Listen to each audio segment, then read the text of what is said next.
Okay. Hello and welcome back, everybody. Today I'm going to finish the rest of this drawing. We're almost done. Just going to add some detail to the hair and the eyes, make some little more shadows and highlight. Maybe a quick background. We're pretty much almost done. Just little finishing touches here and there. So yeah, my name is Giovanni Hall Art. And if you want to see more of my artwork, you can follow me on Instagram, Twitter, Twitch, Tumblr, YouTube, Patreon, all that good stuff. And let's begin. Also, I'm going to be watching or listening to a podcast as I'm drawing something in the background. Yeah, let's go and have some fun with it. All right.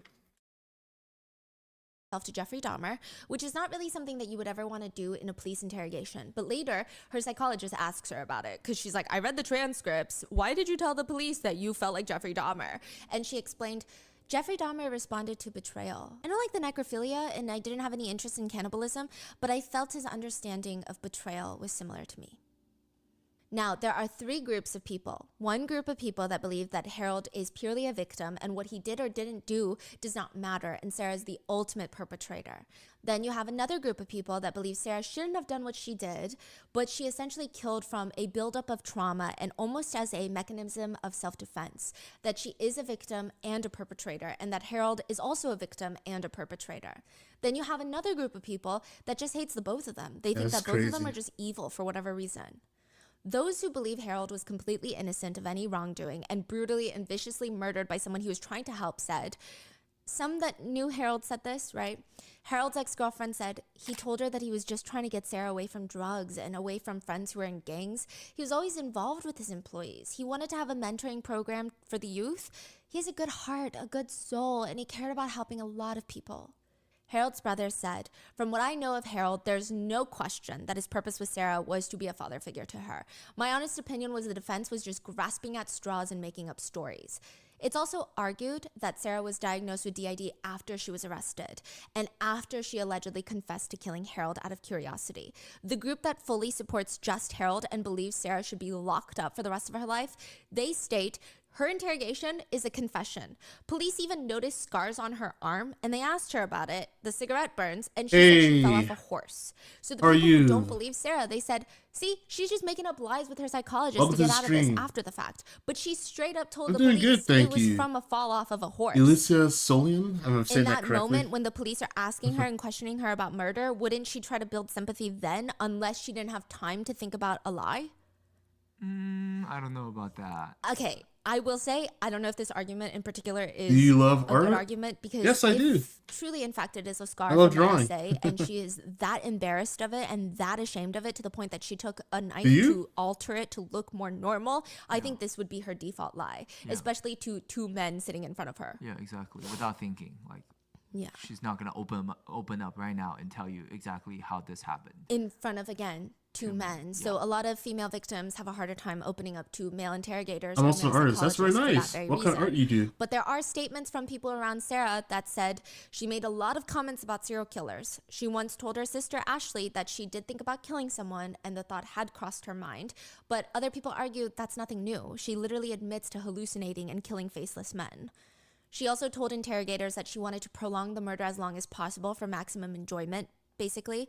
But I don't know how much of that is accurate because she looked for the artery to kill him instantly almost. Yeah. I have Discord, but it's not fully set up Harold yet. had no defensive wounds, so he wasn't fighting back. There was no prolonged But don't you have a public page? Sarah also does seem to have an inclination I'd rather towards just send me a public page like your Instagram. Instagram. Reported that Sarah would talk about how she and her friends would take drugs and have a fight club in the basement. She thought it was fascinating, and it made her realize that watching people get beaten up to a pulp was interesting, and maybe she wanted to watch people die. She also went on tangents on how good she was of a hunter and how she liked to kill and clean animals. There's also a lot of evidence that Sarah thoroughly planned the murder.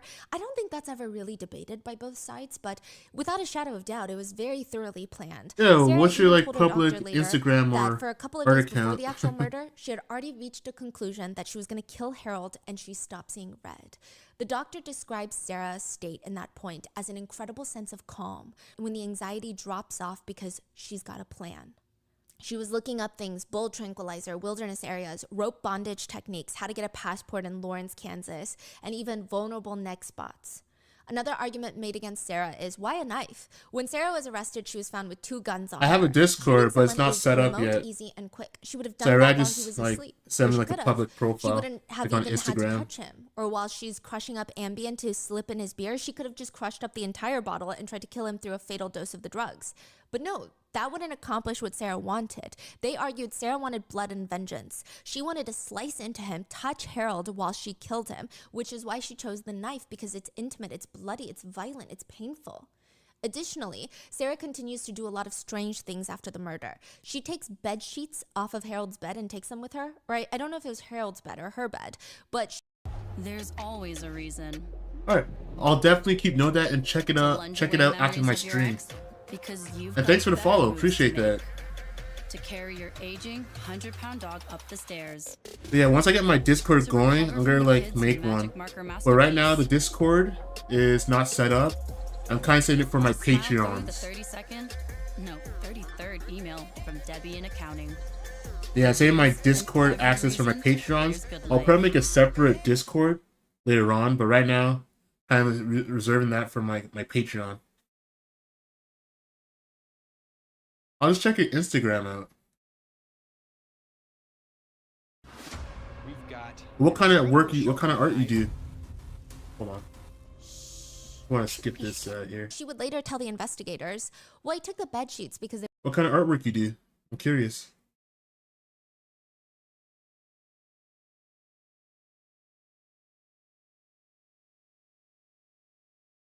were expensive. They argue that this is not a snap decision. She called into work stating that her dad died, so nobody would be alarmed when she doesn't show up to work. She crushed up Ambien. She was clever enough to put them in his beer, like 5th beer, so that he wouldn't taste it. She found zip ties. She didn't have any difficulty locating her survival knife in her bedroom. She went through a rehearsal several months earlier with a rabbit and a guinea pig. Wait. So hold up. Sarah used to work for him. Yes. How come she stopped working there and went to Bed Bath & Beyond? I think he didn't want to pay her. So there was a whole thing in the court transcripts about how he was paying her less than everybody else. Because he was like, you owe me money. Wow. Huh. So, I mean, it was heavily planned. Harold's older brother would say that Harold might have problems and issues, he believed, but he still believed Sarah should spend the rest of her life in prison. Harold's daughter, who is just a few years younger than Sarah, said Sarah had taken away far more than just a father. She wrote, you took away irreplaceable happiness, a normal life, and years of my life that were now filled with anger and incredible sadness. Now, of course, one of the biggest debates in this case is whether or not Sarah actually does have DID. I will say I think it's very difficult to fake having DID on a clinical scale. Sure, maybe you could do it on social media in an attempt to go viral, but I think the DID community would immediately clock you regardless that you're faking it. But to fake it during a murder trial where there are psychologists from both sides, where some of them, it might even be beneficial for them to even, to a degree perhaps, prove that you don't have DID. I mean, it's very difficult to fake. DID is really hard to fake. But there are claims and allegations that Sarah is faking it. The prosecutor stated that psychological evaluations at Larned State Hospital, a neutral hospital between the two, found that Sarah did not meet the criteria for DID. Now, another argument against that, though, is DID is heavily misdiagnosed. Not saying that everybody gets DID. You get a diagnosis, you get the opposite. People actually do not get DID diagnosis really easily. They get a major depression disorder, they get bipolar disorder, they get schizophrenia. Yeah. So, So how does the diagnosis affect the sentencing? Because that was what the defense put their whole argument on during the trial. I see. They pled not guilty by reason of insanity. Okay. But DID does not make you insane, but they need to prove that she has DID, and then they need to prove that she was in a state of psychosis.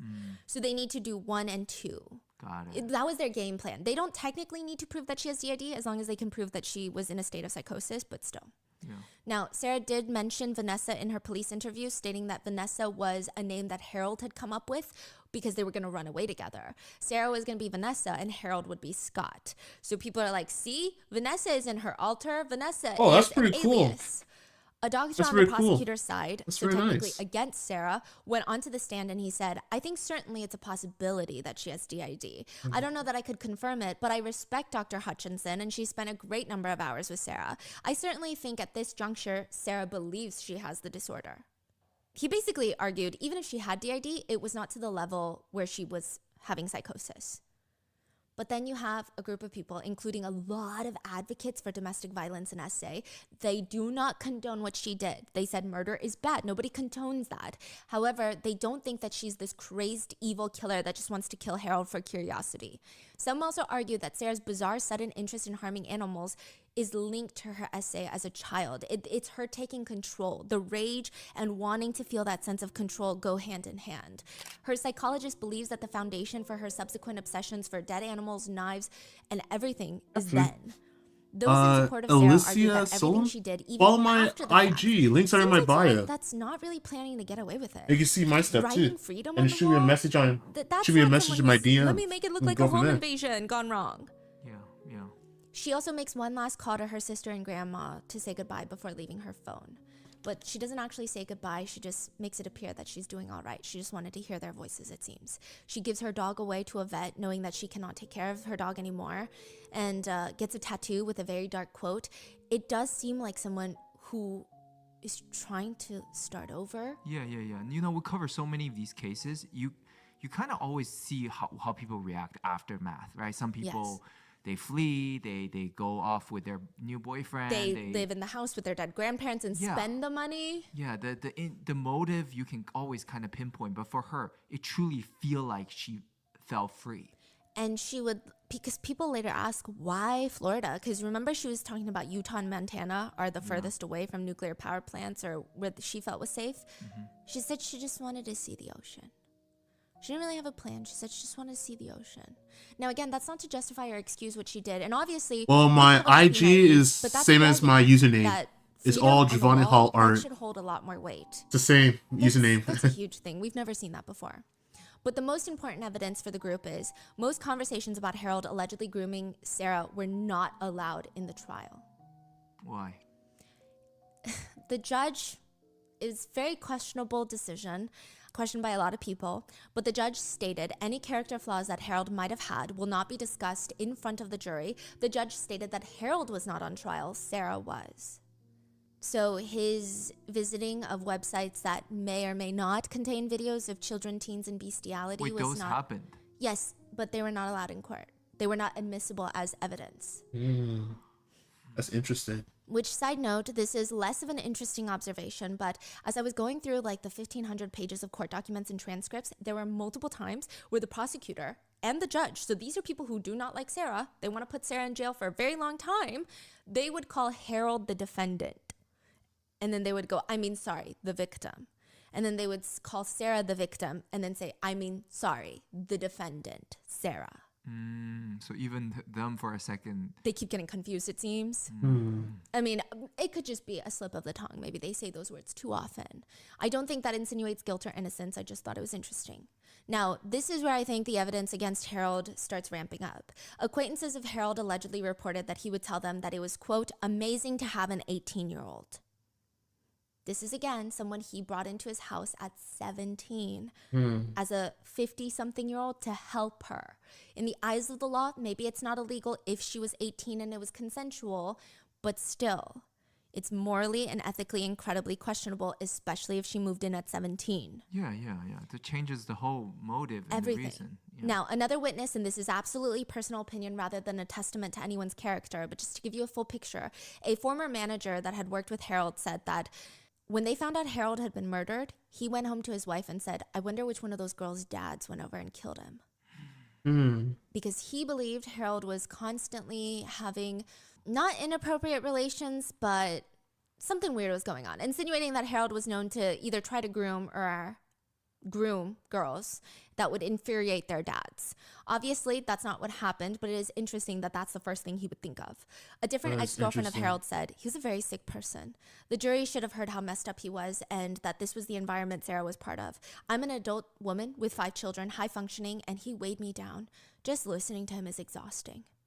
But probably the most worrisome testimony that was not allowed in court was the day after Harold's body was found, a single mom of 2 twin girls, underage, 16. She goes to the police, and the mom does let the detectives know that Harold, the man they just found dead, she believes he was in the process of grooming her twin girls.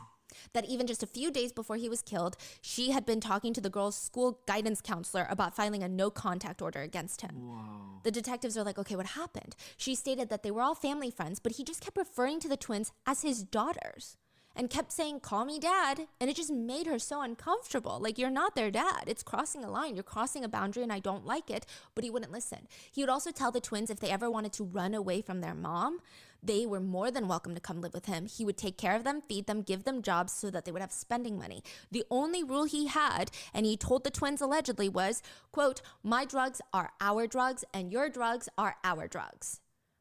He was supplying them with drugs and recently gave them an envelope full of weed. And he kept telling the twins that he was going to buy them a car for their 16th birthday, so much so that she ended up having to buy her girls a car for their 16th birthday when she wasn't planning on it because she didn't want Harold to do it. And it was putting her in a tricky situation. He would also buy them other expensive gifts as long as they promised not to tell their mom about it.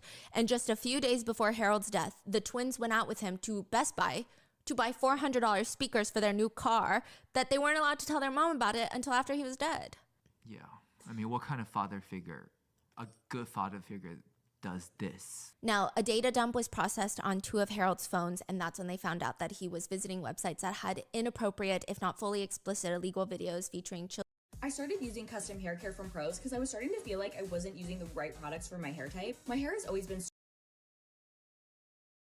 He had actually downloaded more than 300 videos from that website. That is I crazy. don't know if those videos he downloaded in particular were illegal or not. And on more than 20 occasions, he visited websites that featured men fondling or having intimate relations with women who appeared to be Sick. sleeping. None of that was allowed in court. None of that. Also, Harold would go around telling everybody that Sarah was his stepdaughter. And people thought that was weird. If he was someone that was such a good figurehead in the community, that was a mentor to the youth, why couldn't he just tell people the truth of, yeah, she's not doing well, I've taken her in. She doesn't have a support system. Why lie that it's your stepdaughter? That makes it seem like you're hiding something. Like you know it's weird. You know people are going to have questions. Mm-hmm. Those in support of Sarah also say, okay, fine, if Sarah truly is sick and twisted in the head and she just wants to kill out of curiosity because she likes serial killers and she's sick and nasty, why kill Harold if he's so good to her? Yeah. Why wouldn't she just have killed someone else and then come home to Harold to have free drugs and a free place to stay? Why would she bite the hand that feeds her? And then why write freedom on the wall? Yeah. It's obviously a very emotional crime. So Yep. she did this emotionally. Yeah.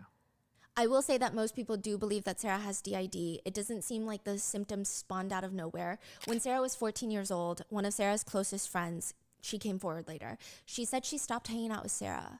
She told her mom that she was scared, and she doesn't know how to describe it, but it just felt like there was a different person inside of Sarah's body. It was like very unsettling, she said. She said Sarah would just like randomly start talking about violent things, and it didn't seem like Sarah was saying it. Or at least the Sarah she knew. So they stopped hanging out at 14. That Sarah that she saw at 14, the new Sarah, the one that was talking about violent things, that was the one she saw in the interrogation video later when she saw it. Sarah's doctor would tell the jury during the trial, certainly nothing in this report should be taken as excusing the conduct of Sarah. Mr. Sasko did not deserve the death he received. The purpose of this report has been to lay out the puzzle pieces that can identify the controlling factors to the severe mental illness that she suffers from. Sarah's psychologist believes Alyssa's actions of killing Harold are reminiscent of a mother that would want to kill a person who essayed her daughter, aka Vanessa. It's very impulsive, crazy, but usually mothers have emotional maturity and the ability to stop themselves, but Alyssa did not have that.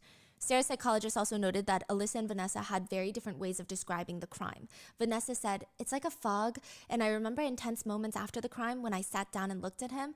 I don't know when I actually did it. I kind of remember myself from above."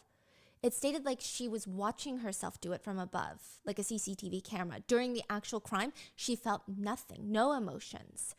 Alyssa, on the other hand, was very blunt. She told the doctor, "For once in my pathetic life, I found strength and I took control. Now, pain feels tolerable because deep inside, this weak little girl is a powerful woman who lets no one use her."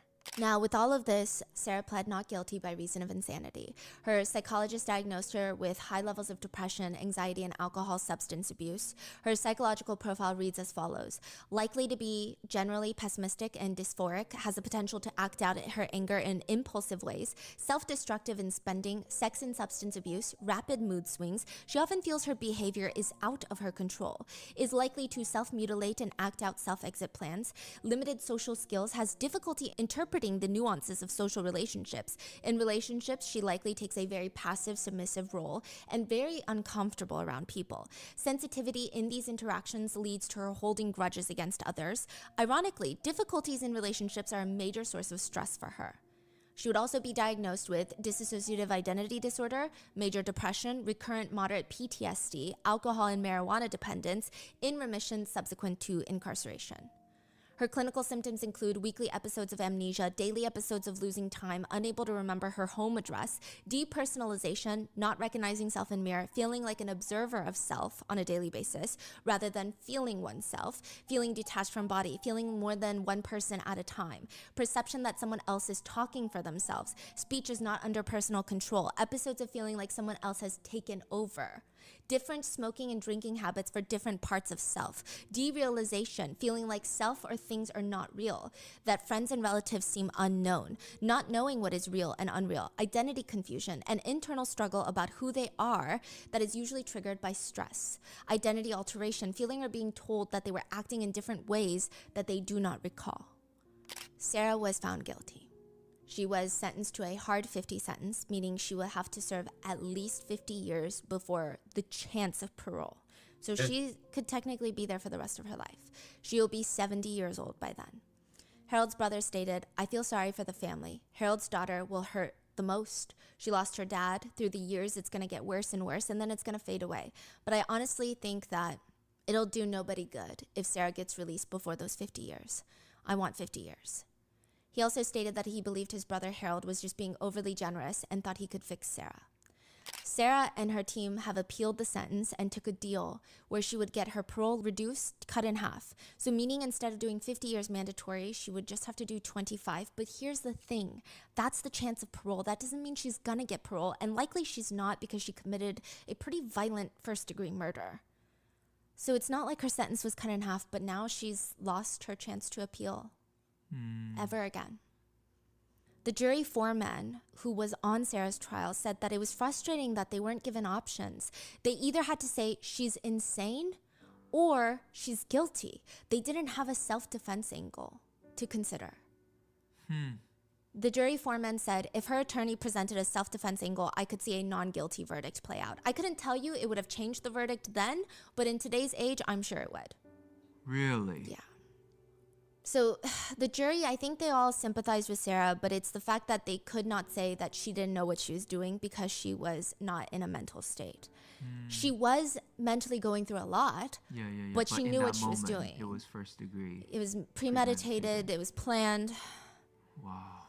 The jury foreman also stated that they had no idea that them finding her guilty would result in a hard 50 sentence. He said, we wanted relaxed sentencing instead of straight incarceration behind bars. We wanted some sort of mental treatment for her. Wow. In retrospect, he hopes Sarah could have been given a new trial. So a lot of advocates have come together in support of Sarah. Right, we're and just they about to believe finish what up she the did is hair. bad, and nobody Just don't. deserves murder, but they're trying to get I'm just clemency, which is thinking like what a I want to do pardon. more So of you the write to background state of the governor. character. She can't get an appeal. She can't get a new trial, but they can write to the governor and say, hey, So can far you this case remove is her very sentence? interesting. Can you show mercy? Can you release her? Can you pardon her? Can you do something? Okay. Which none of this is even in the snapped episode, but Megan Stuke, the executive director for the Willow Domestic Violence Center, wrote long letters to the state governor asking that, Hal saw a vulnerable teen already suffering so many forms of abuse and violence as a young woman. Hal recognized her vulnerability and preyed on it. He moved her into his home, telling her he'd be a father and take care of her. He paid for plastic surgeries in order to make her into his perfect girl and bragged to his friends about how amazing it was to be with a young woman. Hal created lists of debts Sarah could never repay and threatened her with homelessness and financial strife if she left. He controlled I just her want to fix movements, her the eyes more. medications, her mind. A former business associate of Harold wrote to the state governor, "Shortly after Mr. Sasko's death, I realized the media was portraying him as a kindly businessman who opened his home to a troubled teenager. I called Sarah's attorney to provide a different perspective on Mr. Sasko's character," stating that he is not a good person in their opinion. And they stated that they do not condone what Sarah did, but my heart goes out to her each and every day. A former inmate from prison who shared a cell with Sarah wrote a letter to the state governor, and it reads, "I want people to know that Sarah has the purest heart of anyone I've ever known. A lot of women in prison, they regret their crime, but they also brag about it. Sarah was never like that. She was very sorry for what she did. She was not proud at all. She didn't share much or go into much depth about the crime, but she did say that a man made her do things that sexually she did not want to do, that he abused her physically, mentally, and sexually, and she wanted out, but she didn't think there was a way out. I just wish people would stop and think about what he must have done for her to have that much hatred, that much anger, that much fear in her heart. She was a young woman, barely. He was much older. I remember laying in my bunk at night, listening to her cry in her sleep, sobbing. She'd be thrashing and screaming, 'No, no, no, stop, stop.' And she'd be moaning, not like in the movies when someone is dying, more like a petrified, shuddering, terrified animal. She'd be kicking and jerking, and at first I tried to wake her up, but she wouldn't wake up. That went on night after night, and I finally gave up because there was nothing I could do. I will say Sarah is the one person in my whole prison experience who had the most positive impact on my life, and for that I will forever be indebted to her. This inmate is now free."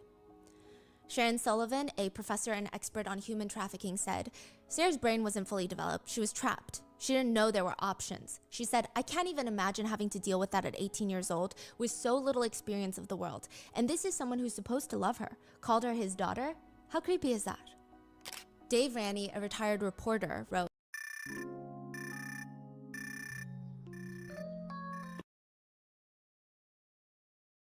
Sasko's actions contributed to his death. He was well aware of Miss McLean's sexual traumas, her battles with depression, her unexplained mysterious mood changes, and her homicidal thoughts. Yet he continued to provide her with ready access to alcohol and drugs. He continued to rape her. It is reasonable to ask whether Miss McLean would have killed Mr. Sasko if he had not been raping her 2, 3, 4 times a week for almost a year. I believe the answer is no. In Miss McLean's case, the state was allowed to portray her as a crazy killer. Her attorney was not allowed to portray Mr. Sasko as a sexual predator. That is an injustice. Sarah's mom is rebuilding her relationship with Sarah in prison. The saddest part of all of this is Sarah had told her mom the first feeling that she had when she went to prison was, at least it kind of feels safe. She would write letters to God trying to process her shame. Sarah is very remorseful for her crime, and she works with a program called Pooches and Pals that helps train dogs for people with physical or visual impairments. Basically, she helps train service dogs. She said, "I will say that these dogs healed me in a way that I didn't even know I needed healing. They're just amazing." Sarah said she requested nonstop to get her butt implants removed. She said, "When I first got incarcerated, I asked them to remove them. And that in itself was traumatic because I had to go to the doctor, the prison doctor. And just how it was handled, I felt like everyone was just curious. I remember one nurse waiting and called another nurse into the room, and they both touched me. And they did all of that just to tell me, no, they're not going to remove it. And then later, recently, I just asked again, and I don't know." It stated in prison that Alyssa and the other alters did have some internal arguments at first that were very intense. They were mad at Alyssa. I just really hope nobody compares this to the movie Split, because I think even internally Sarah felt like, look what Alyssa got us into. And it took a lot of therapy and a lot of mental help to realize that even though in that moment it wasn't self-defense, a lot of psychologists see what Sarah did as self-defense. Because do you guys know what battered woman syndrome is? Is when a husband typically beats a wife so much, the wife will typically kill them in their sleep. And the self-defense is there, but in the eyes of the law, they're like, well, he was asleep. He wasn't trying to kill you, so you can't kill him. They're saying this is a version of that. They're saying that this was self-defense. Now, I think the system has come to realize that, but remember the journalist I was talking about earlier? Which one? The retired journalist that was advocating for Sarah's clemency. Okay. They would have an interview with her, her first prison interview, and he just wants to ask the public, How is it that she can be tried and convicted without a jury being fully aware of what's going on in that house? How is that not an injustice? The question isn't whether she killed him, it's why. And if you don't know the answer to that, just ask anyone who counsels women who finds themselves caught up in abusive relationships. They can tell you. Sarah said if she could sit down with the governor right now, she would say, I'm not that young girl who found herself in a situation of hopelessness and that she had no idea how to deal with. That I have dedicated every day since my incarceration to bettering myself, not only for myself, but for my family and the community. And that I will continue to make sure that everything that happened wasn't just for nothing. And I want to continue to give back and help other young girls who just feel so hopeless like that. As for mental health wise, it is stated that Sarah is doing great. The altar of Sarah has returned. There have been conversations that she's been fully integrated, which I know some people don't like that term because, again, you don't need a singular identity. But mental health professionals believe she has other alters still. Alyssa and Vanessa are still there. But she said it's more like, I don't feel alone anymore. Less of, there's a lot of turmoil. Mental health professionals believe Sarah is very capable of living and maintaining a crime-free and productive life. But her potential release date, as of right now, is February 1st, 2039. But that's if she makes parole, which she could very well be denied. Wow. When I watched the snapped episode, I definitely went into the court documents feeling very strongly one way. When I read some of the the transcripts, until I got to the part where the judge is declining all of these things to be admitted into evidence, I mean, it feels like the story is much deeper than I ever thought it would be. What are your thoughts? Do you think that she's paid her time? Do you think she needs more time? Do you think that she shouldn't have paid this time in this way? I mean, I don't think she ever wanted to be free. I think that they just wanted her to get mental treatment versus prison. What are your thoughts? Or do you think that this is just a big injustice to herald after the fact? What are your thoughts? Please let me know in the comments, and please stay safe, and I'll see you in the next one. Bye. How to be overemployed without burnout using AI. Most people try to juggle multiple jobs and tasks, but they fail to manage all the things they need to do. So I work 3 remote 9-to-5 jobs in the same 8 hours, thanks to my AI personal assistant. This is Motion. So I put all of my tasks from all 3 jobs, every deadline, their duration, and their urgency into the app, and look at this. AI automatically time boxes my tasks into my calendar to make sure I complete them before the deadlines. Not only that, but Motion even strategically arranges every task from all my 3 jobs in order of priority and creates a perfect optimized schedule for me. I get so much done within 8 hours because I'm not wasting time figuring out what to do next or on unproductive tasks that don't matter. Motion even adapts to changes seamlessly, like when I have a sudden meeting from one of my jobs. Instead of wasting time trying to rearrange my schedule, Motion automatically reshuffles and does that for me. And there you have it. This is how I was able to seamlessly work multiple jobs, triple my income, all while working less. Motion is only 62 cents a day, and you can even try it for free. So what are you waiting for? Sign up for Motion today and triple your income.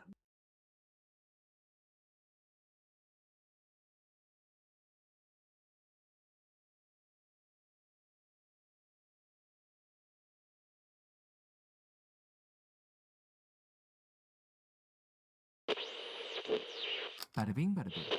Somi doesn't normally go through her husband's things, but this time she's gonna make an exception. The house has been exceptionally cluttered recently, and she can't even think straight. She's gonna lose her mind in here. She wants to finish cleaning up the whole house before he gets home. Maybe they can eat dinner afterwards. She's gonna feel like a brand new person. That's the plan.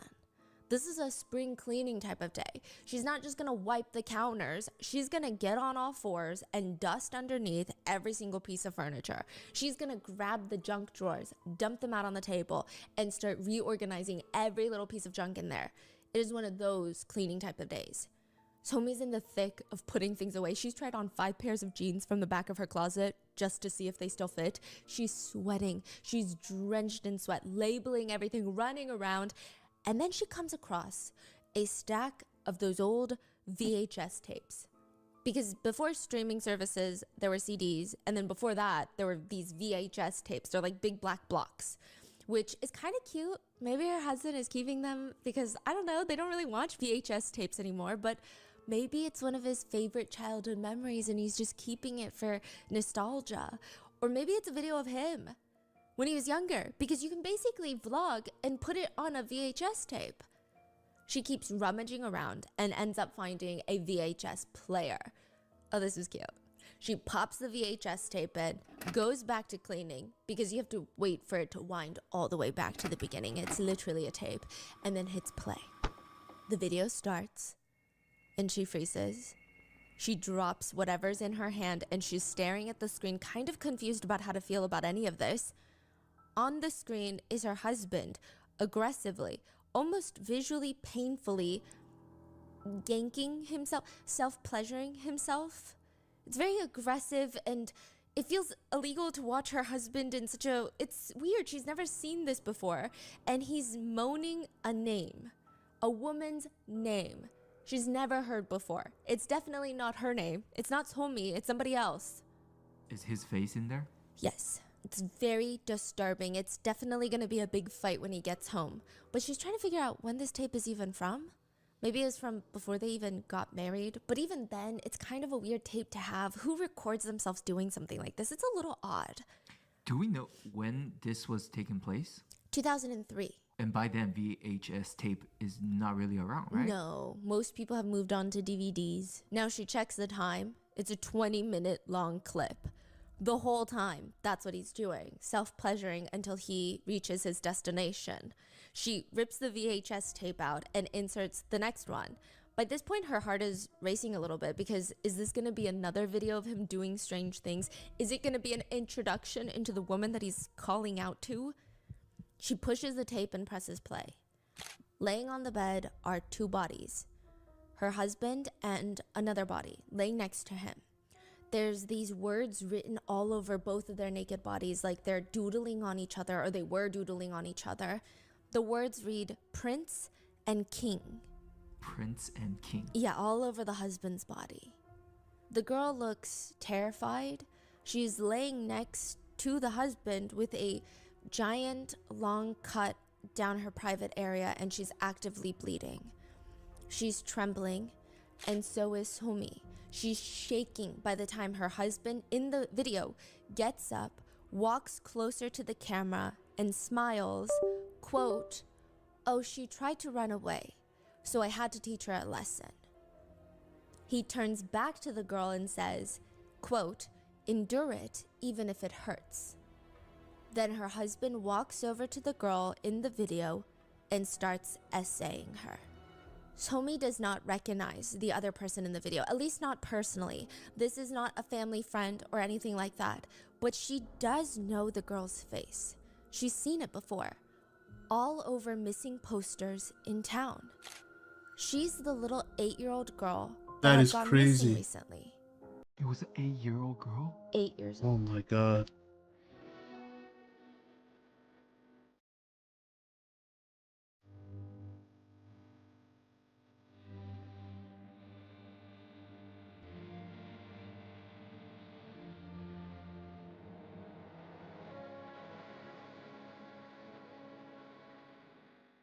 We would like to thank today's sponsors who have made it possible for Rotten Mango to support the National Center for Missing and Exploited Children. They are a private nonprofit that focuses on finding missing children, reducing child sexual exploitation, and the prevention of child victimization. This episode's partnerships have also made it possible to support Rotten Mango's growing team. And of course, we would like to thank you guys for your continued support as we work on our mission to be worthy advocates. As always, full show notes are available at rottenmangopodcast.com. Now, some heavy disclaimers for today's case. There are mentions of snuff films, kidnapping, essay against some of our most vulnerable populations, including that of young children and people with intellectual disabilities. So please take care of yourself. If you need to click out, go take a bath, read a book, and I will see you in the next one. Another big note, the person in question in today's episode has not been proven in the court of law of being guilty of the crimes he's suspected of. He's been proven to be guilty of a lot of other things, but not these specific crimes.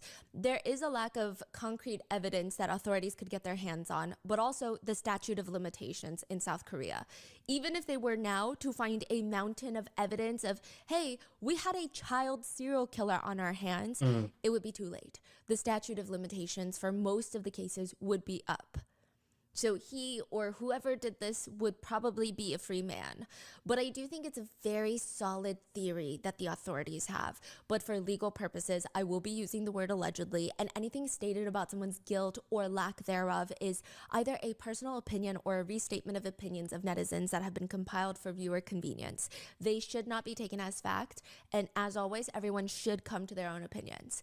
So with that being said, let's get into it.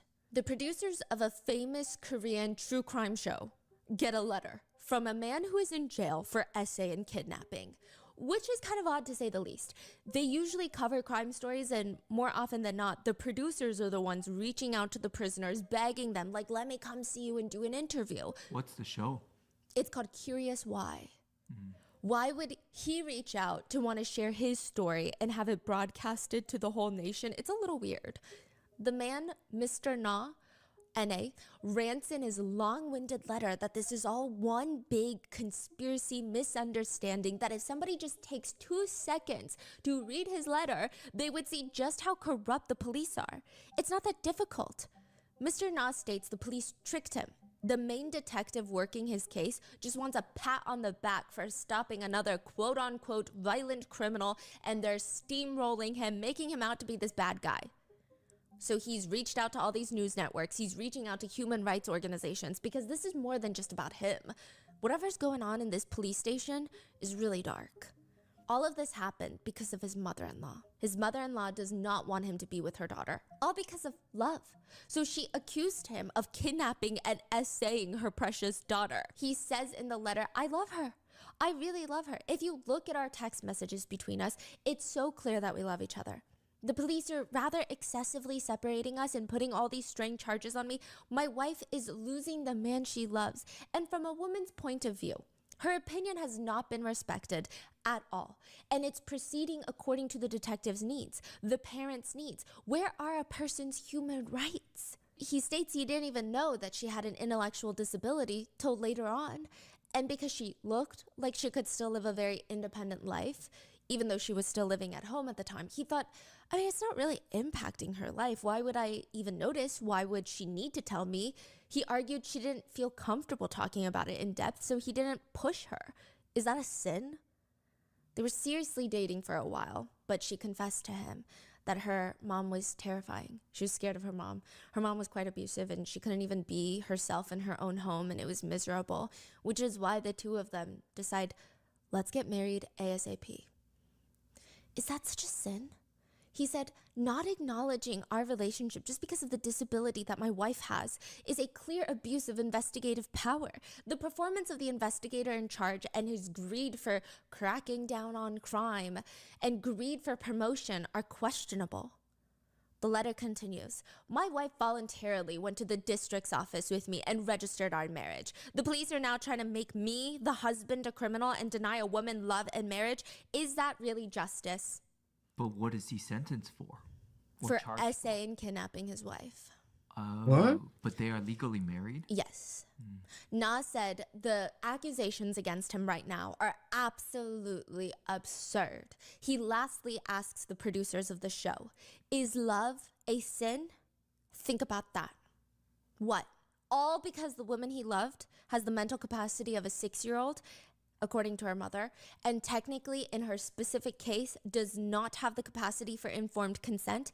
How is that him taking advantage of her? That is taking Even though advantage. technically she said the word yes, she signed the marriage certificate. That's taking is that advantage. really a sin? Just because her mental capacity is at 6 years old? Why should that ever stop him from being intimate with her? The producers are instantly intrigued, and it's time to go investigate. First stop would be Gangjin, South Korea. Every town has something that they're known for, especially in the producer world. Each town that they investigate in South Korea, there's always a case that they remember it by. This small town in South Korea was known for every June, children disappear. That was what all the kids were told. And even though parents would say, no, it hasn't happened in such a long time. If you watch closely, if you go there maybe May, you're not going to see a lot of kids walking home alone, month of June. Even during May, you see parents starting to slowly rein in the leashes. You honestly won't see many kids out and about in general the entire month. It's a very tense 30 days. The minute May starts rolling around, parents are already preparing. They're canceling all of their plans. They're just going to stay home after work every single night. If you ask one of the townspeople, hey, I'm new here. What's going on? Yeah, Why what is is going everybody on? acting so strange all of a sudden? Everybody seems on edge. They'll just sigh and respond, neither the heavens nor the earth knows what really happened. What does that mean? There had always been these superstitious rumors that the town would have to give up a child every single summer, usually a little girl. That something or someone is taking little girls away every June as some sort of annual sacrifice. It's hard to say if it's true. Some kids say it's kind of like the boogeyman. The boogeyman comes and snatches you every June. Others say it's just sensationalism. The truth is, a few girls went missing in June for a few years, and now it's a whole thing. It was a few years ago. 2 girls had gone missing, both in June, both 1 year apart. They were both walking home from elementary school, and they just kind of evaporated into thin air. It's like a hole opened up in the ground and just swallowed them up. That's very There concerning. was no textbook left behind, no backpack, nothing. They just vanished, no evidence. The body's not found. Never. Now, that's not what the producers are in town for. They're in town to investigate a human rights concern involving a woman with intellectual disabilities. They didn't know that both these cases would actually be connected. The first stop the producers make in the town is a police station. They want to talk to the detectives on Mr. Na's case. Are they violating human rights or not? The detective breaks the case down for them. It's not a hard concept. He claims it's love. He claims she's mentally capable of getting married. She's of legal age. There's nothing wrong with it. Love is not a sin. She claims she has no idea what marriage is or what the certificate is. She claims that she signed it without understanding it. Her mom and social worker state she has the mental capacity of a 6-year-old and cannot give informed consent. She does not want to be with him. She has stated that he was holding her captive. So therefore, he's charged with SA and kidnap. I'm not sure why we're even talking about human rights violations right now. Yeah. The producers nod.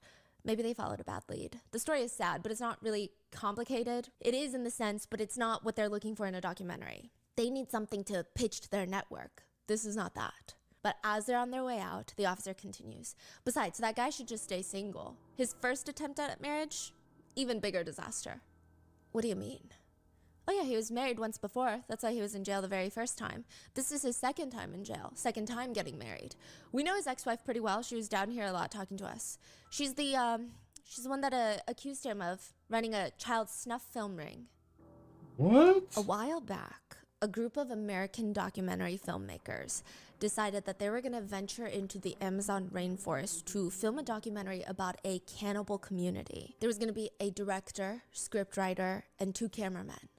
They tell all of their friends about it. They'd been preparing for this trip for months now, and it's finally time.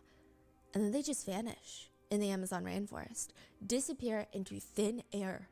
When? This was in the 80s. Professor Harold Monroe, an anthropologist from NYU, decides he's going to run a little rescue mission to find the missing documentary makers. The plan is honestly horrendous. They're going to infiltrate the cannibal community and try to figure out what happened and try to get the tapes back, try to find the documentary makers. He and his team end up finding out they're dead. There is a shrine that the community made where their skeletal remains are laid out, as well as their reels of film. The professor somehow is able to make a deal to leave with the reels of film, and he has no idea what's in them. He can't even play them until he gets back to New York. He goes back home, reviews this recovered footage, and it's like watching a real-life horror movie. The 4 filmmakers have a very rough start to their trip. A few days in, their guide, Felipe, is bitten by a venomous snake. There's nothing they can do about it. There's nobody around. It's too late. They're too deep into the forest to leave now and get him medical attention. Meaning either the venom is going to spread to the rest of his body or they have to cut his leg off. So they cut his leg off with a machete in the middle of the Amazon rainforest in an effort to save his life, but he ends up dying anyway. They just leave him behind. The group make it to the location of the cannibal community, and they see one of the younger community members walking by themselves. So what do? Do they ask him to introduce them to their community because they're making a documentary? No. They shoot him in the leg so that they can easily follow him back to his community. Centered area. When they do, they just wage war from the get-go, which I'm so confused by. The 4 filmmakers, yes, they want a documentary, but they mainly want good footage. So they intimidate a whole tribe, kill a pet pig, herd the community members into a tent, burn the tent down. The professor keeps watching, and it just gets worse. The 3 male filmmakers film themselves taking turns R-wording a young girl. The only one trying to convince them to stop is the female screenwriter, but she tells them to stop because she argues, you guys are wasting precious film footage. We don't have that much film. You can see in the background that they're being watched by the locals. They know what the filmmakers are doing. The filmmakers later find the girl impaled on a wooden pole, meaning a pole went through her private area and then through her mouth, and she's impaled on it. She's dead. They state in the documentary that it's because she's no longer pure. They claim the locals killed her for her loss of virginity. But it's pretty clear from the way the filmmakers are talking about it, the professor has an inkling that they R-worded her, and they killed her, and they set it up like this to get better footage. In the end, the community attacked the filmmakers for what they did to the girl. One of them, Jack, they use a large machete to cut off his private parts, and even after he's dead, they continue to mutilate his body. Faye, the screenwriter, is captured, stripped, gang essayed, beaten to death, and then ultimately beheaded. One of the other camera guys keeps trying to convince the other survivor, we have to go and try and save her, but he's not listening. He just keeps filming the assault on her from afar. I thought there's only 3 people left. 4. Oh, there's still 4 left. So 2 just died. There's 2 left. Oh. Now, eventually, the last 2 filmmakers are located, killed, all the while their cameras keep rolling. And the footage is probably some of the most graphic, intense violence you can see on a screen. There's horrific torture, essay, animal cruelty, murder, cannibalism, all caught on camera. There's scenes of mutilation, severing of private parts. Professor Monroe would say he was left pondering who the real cannibals really are. The footage premiered in Milan, Italy. What? Where the man who had the footage and owned it and premiered the footage was promptly arrested. The man was arrested for animal cruelty and murder. This man argued in the court, please, you have to believe me. None of that is real. I'm a movie director. All of this is fake. None of it is real. You have to trust me. Look me up. Wait, so it was not released by NYU professor? No. Is he involved? He is a movie character. This man is now claiming, I'm the director of this movie. These are all fake people. It's a fake documentary. Oh my I god. see. But the authorities don't believe him because none of it looks fake. It doesn't look like a fake documentary. Like, it looks so real. Yes. It looks like people actually died. Yes. So they're saying if it's a fake documentary, we still think that you killed people with this plot because none of this, there's no CGI. It looks real. They don't believe him. It looks very real, especially the part where the girl is essayed and then gets impaled on a stake by the river. She has the stake going through her private parts, through her body, out of her mouth. They believe he created a real life snuff film to win awards, to make money, to dupe the public into watching it. It wasn't until Oh during my the God. trial, they go to trial, they would confirm that the actress was very much alive. And they still didn't believe it. They thought maybe it's a lookalike, maybe it's a twin sister. They had to physically demonstrate how the killing scenes were done in court to prove that nobody died on set. Okay, so there was a film that looked so much like a snuff film was released. Yes, And and the people- plot of it is what I told you, the 4 film documentary makers, but none of it is done in a way where it's like, hey, this is actually a movie. It looks like a documentary. Then the New York City professor finds it. Yeah. He's watching it. Yeah. So the police was like, this is a crime right here. Yes. This is a real snuff film. At first, they believed, okay, maybe this is a documentary, but you can't just air people dying like that. Then the movie director is like, actually, it's not a documentary. It's a mockumentary, one of the first of its kind. This is before they were around. And nobody died. I'm not airing footage of real people's deaths. And they're like, we don't believe you. We think that you actually killed these people to make this movie. So we're going to arrest you for murder and animal cruelty. He goes to trial. they bring photos of the girl that is still very much alive, and the authorities are like, we still don't believe you. So they have to now reenact the killing scenes in the movie to show you, hey, no, really. The scene where the girl is impaled by the stake, they had a stake embedded into the ground and a bicycle seat that she would sit on. Then she put a basil wood on her mouth to hold it, and she appeared like she had this stick going through her body. But the way that she's able to keep completely still is crazy. But only then were the murder charges dropped, and the film was banned for animal cruelty. There are actual animal torture scenes in the movie. Those were not faked. There's a scene where a turtle is deshelled and butchered. They killed a total of 7 animals for the film for whatever sick reason. Truly, apparently there was no reason for those plot points. Not that that would excuse anything, but truly, it wasn't even part of the plot, if you will. It was just extra sadism thrown in for why the hell not. It's really sad if we get into it, but the animal cruelty scenes are brutal. Apparently, they wanted a scene for no good reason of them killing a monkey, but they didn't like the first take, so they took another monkey and decapitated it. Again, just because. Additionally, the girl that is essayed by filmmakers, apparently she was 14 at the time of filming. She did not understand English, and there was a general thought on the internet that she had no idea what kind of scene she was filming. This was her first time even seeing a camera. I believe she's Colombian, and I don't think that they should have used someone that young either way, but it said that she never had seen a camera in her life. She never knew what this scene was about. She understood no English, so it's believed online that she went to this thinking she's gonna smile for the camera, but no, they're like, you're gonna just start running, and there's these men chasing her. It seems incredibly unethical